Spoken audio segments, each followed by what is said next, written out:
శ్రీమతే నమః. బాగా తెలివితేటలు చూపించారు అని అనుకోండి, పిల్లల్ని అబ్బా ఏం తెలివితేటలు రా, చాణుక్యుల్లా ఉన్నావు అని చెప్పి అంటాం కదా. చాణుక్యుడితో పోల్చే మనం చాణుక్యుడు ఎన్ని ఆటుపోటుల్ని ఎదుర్కొన్నాడు అనేది మాత్రం మనం చెప్పాం. విజయాన్ని చూపించే మనం అతను ఎన్ని కష్టాలను ఎదుర్కొన్నాడు అనేది కూడా చూపిస్తే, కష్టం వచ్చినప్పుడు కుంగిపోకుండా ఉన్నాడు కాబట్టే ఈ రోజు విజయాన్ని సాధించాడు అనే విషయం పిల్లలకి అర్థమవుతుంది. చాణుక్యుడు అందంగా ఉండేవాడు కాదు, నల్లగా కూడా ఉండేవాడు. ఒకసారి ఏదో కార్యక్రమానికి వెళ్తే అక్కడ ఉన్న వాళ్ళందరూ హేళన చేస్తారు, గేలి చేస్తారు. ఇంత నల్లగా ఉన్నావేంటి అని చెప్పి అవమానిస్తారు. అవమానిస్తే చాణుక్యుడు ఆ మాటల్ని, ఆ బాధని ఇక్కడ పెట్టుకోలేదు, ఇక్కడ పెట్టుకున్నాడు.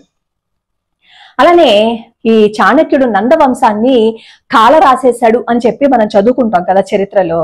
ఎందుకో తెలుసా? ఆ నందులు ఈ చాణక్యుణ్ణి అవమానిస్తారనమాట. రాజ్యసభలో వచ్చి కూర్చుంటే ఎంత దారుణంగా అవమానిస్తారు అంటే, శిఖ పట్టుకుని ఇలా కిందకి లాగుతారు. చాణక్యుడికి చాలా అవమానంగా ఉంటుంది. ఎందుకంటే అంతమంది ఉన్న సభలో అలా ఆసనం మీద నుంచి లాగేసి శిఖ పట్టుకుని అవమానిస్తే ఎవరికైనా కోపం వస్తుంది కదా. అప్పుడు అనుకుంటాడు, ఏ సభలో అయితే నన్ను అవమానించారో అదే రాజ్యాన్ని నీకు కాకుండా చేస్తాను, నందవంశాన్ని కాల రాసేస్తానని చెప్పి అప్పుడు ప్రతిజ్ఞ చేస్తాడు. ఇలా ఎన్నో ఆటుపోట్లు ఈ చాణక్యుడి జీవితంలో. తన తండ్రి ప్రాణాలు తీసేస్తే మొండు ఒక చోట, శరీరం ఒక చోట ఉంటే ఆ బాధ అంతటిని గుండెల్లో పెట్టుకుని అతను ఏ విధంగా నందవంశాన్ని కాల రాసేశాడు అనేది చాణక్యుడి జీవితం చదివితే తెలుస్తుంది. అతను ఆ బాధలన్నింటినీ ఇక్కడ పెట్టుకుని ఉండుంటే ఈ రోజు మనం తెలివితేటలు చూపించే వాళ్ళకి ఎగ్జాంపులరీగా చాణక్యుడిలా ఉండాలిరా అని అనేవాళ్ళం కాదు. ఇక్కడ పెట్టుకున్నాడు కాబట్టే ఇన్ని అవమానాలు పొందిన తను ప్రాణాలు తీసుకోవాలని అనుకోలేదు.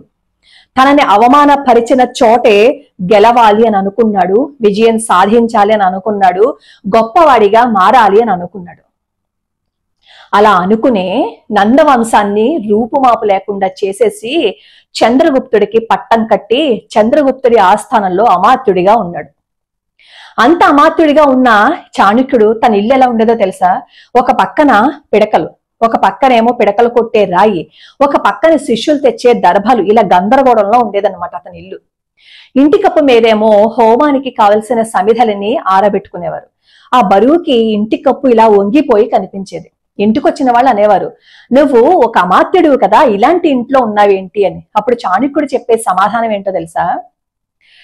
ఏ దేశపు మంత్రి అయితే పూరి గుడిసెలో ఉంటాడో ఆ దేశపు ప్రజలు సుందర భవనాల్లో ఉంటారు, ఏ దేశపు మంత్రి అయితే సుందర భవనాల్లో ఉంటారో ఆ దేశపు ప్రజలు పూరి గుడిసెల్లో ఉంటారు అని చెప్పి సమాధానం చెప్పాడు. ఆ రాజ్యాన్ని ఎంత అద్భుతంగా పరిపాలించేటట్లు చేశాడో చాణక్య చంద్రగుప్త చదువుతుంటే మనకి అర్థమవుతుంది. అది జీవితం అంటే. ఎన్ని అవమానాలు ఎదుర్కొన్నా సరే ఆ అవమానాలని భరించి సహించి దానికి తగ్గ గుణపాఠాన్ని చెప్పేశాడు చాణక్యుడు. పిల్లలకి చాణక్యుడి గురించి చెప్తున్నప్పుడు తెలివితేటల్లో మాత్రమే పోల్చి చెప్పకండి. ఆటుపోటుల్ని ఎదుర్కొని ఏమీ చెయ్యలేని స్థితిలో ఉన్నాడు అని ఒక పేద బ్రాహ్మణుడిని అవమానిస్తే, హేళన చేస్తే రాజ్యాలే కూలిపోయాయి. రాజ్యాలే కూలిపోయి ఎన్నో రాజ్యాలని వశం చేసుకుని చంద్రగుప్తుణ్ణి చక్రవర్తిగా చేసింది ఒక పేదవాడు, ఒక నల్లటివాడు, ఒక అందం లేనివాడు అనేది మనం ఎప్పుడైతే మన పిల్లలకి చెప్తామో జీవితంలో ఎప్పటికీ వాళ్ళు ఓడిపోరు. ఇప్పుడు మీరు అంటారు, ఏంటంటే తమ్నైల్లోనేమో సమంత గురించి పెట్టి హృదయం బద్దలైపోయిందని చెప్పి పెట్టి ఇవన్నీ ఎందుకు చెప్తున్నారు అని. ఎందుకు చెప్తున్నారు అంటే దానికి కూడా కారణం ఉంది. ఈ మధ్య కేరళలో ఒక సంఘటన జరిగింది. 15 ఏళ్ల పిల్లాడు స్కూల్లో చదువుతున్నాడు. జనవరి 15 జరిగిందనమాట ఈ సంఘటన. 27వ అంతస్తు నుంచి కిందకు దూకేస్తే 3వ అంతస్తులో పడి ప్రాణాలు కోల్పోయాడు. తల్లిదండ్రులకి అనుమానం వచ్చింది, అదేంటి ఏ బాధ లేదు, సంతోషంగా ఉండి తిరిగే పిల్లాడు ఎందుకు ఇలాంటి పని చేశాడని చెప్పి అప్పుడు స్కూల్కి వెళ్ళి విచారణ చేస్తే తల్లిదండ్రులకు తెలిసిన విషయం ఏంటంటే, గత కొద్ది కాలంగా ఈ అబ్బాయి స్నేహితులు ఎవరైతే ఉన్నారో వాళ్ళు ఈ అబ్బాయిని చాలా అవమానంగా చూస్తున్నారు. ఎందుకంటే ఈ అబ్బాయి నల్లగా ఉంటాడు, అందంగా ఉండడు కాబట్టి అవమానిస్తూ గేలి చేస్తూ ఆ అబ్బాయిని ఎంత హింసకి గురి చేయాలో అంత హింసకి గురి చేసేశారు. ఆ 15వ తారీఖున ఏమైంది అంటే, ఈ దరిద్రపు వ్యధాలు ఈ స్నేహితులు ఉంటారు కదా, ఆ దరిద్రులు ఏం చేశారు అంటే, ఆ స్కూల్లో ఉన్న వాష్రూమ్స్ లో ఉన్న కమోడ్ ని నాలికతో నాకించి ఫ్లెష్ కొట్టి ఆ ఫ్లెష్ లో తలకాయ పెడితే ఆ పిల్లాడు అవమానాన్ని భరించలేక ఆ రోజు సాయంత్రం ఇంటికి వచ్చి 27వ అంతస్తు నుంచి కిందకు దూకి ప్రాణాలు తీసుకున్నారు. వాళ్ళు ఎంత దరిద్రులో తెలుసా? ఈ అబ్బాయి ప్రాణాలు తీసుకున్నాడు అని తెలిసిన తర్వాత కూడా పండగలా చేసుకున్నారంట. ఆ క్రూరులు వాళ్ళని రాక్షసులతో కూడా పోల్చడానికి సరిపోదు. వాళ్ళు ఆ స్థితికి వెళ్ళిపోయారు అంటే, ఆ పిల్లలు ఆ స్థితికి వెళ్తున్నారని కనీసం ఇంట్లో తల్లిదండ్రులు గమనించలేరా?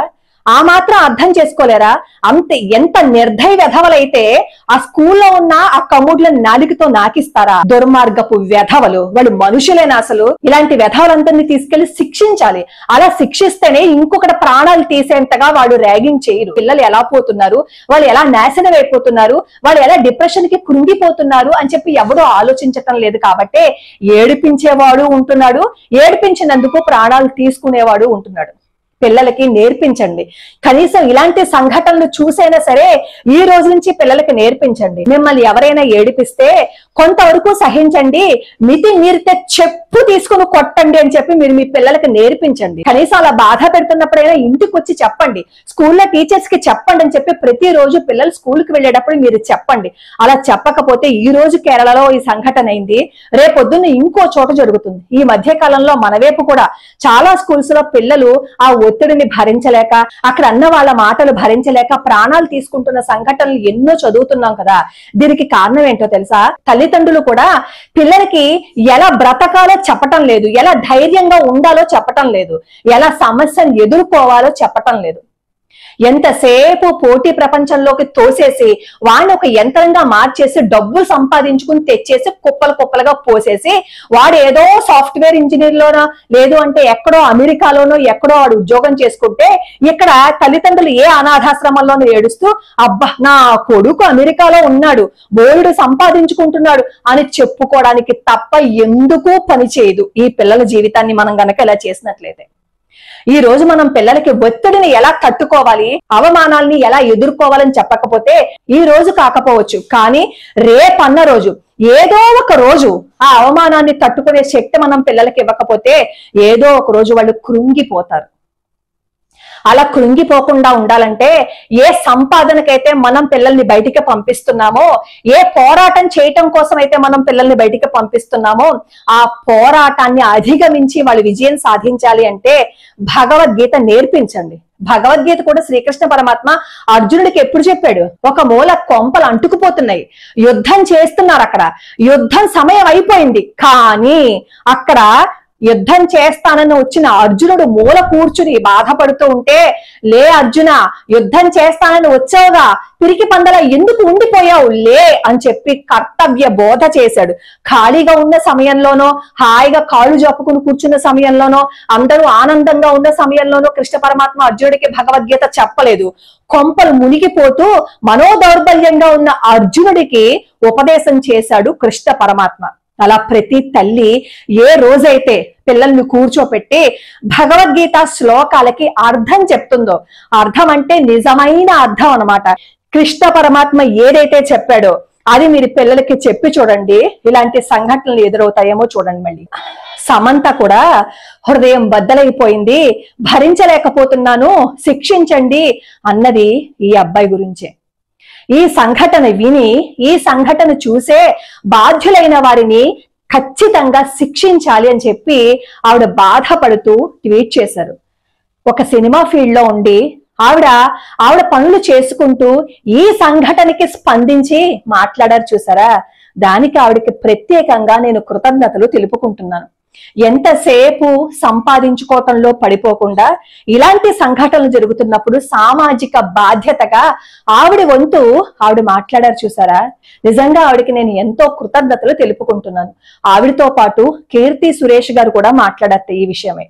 మనందరం కూడా గొంతెత్తాలి. పిల్లలు ఎప్పుడైనా కష్టపడుతున్నా, ఎక్కడైనా బాధపడుతున్నా మనందరం కూడా గొంతు ఎత్తాలి. స్కూల్లో అస్తమాను టీచర్లు ఇది చదవలేదు అది చదవలేదని చెప్పి మనకి కంప్లైంట్ ఇచ్చారనుకోండి, చదవడానికి పంపించింది స్కూల్కి, మీరు నేర్పించండి. అంతే తప్ప చదవలేదని కంప్లైంట్లు మీరు ఇవ్వద్దు అని చెప్పి ఆ టీచర్కి చెప్పి, ఇంటికి పిల్లాడు వచ్చిన తర్వాత కనీసం ఒక్క భగవద్గీత శ్లోకానికి అర్థం చెప్పండి.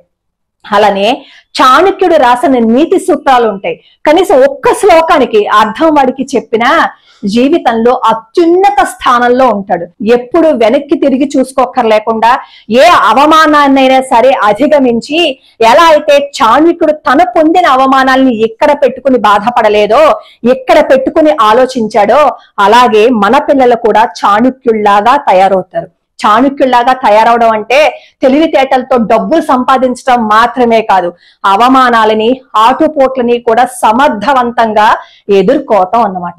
లోకా సమస్త సుఖినో భవంతు, సర్వే జనా సుఖినో భవంతు.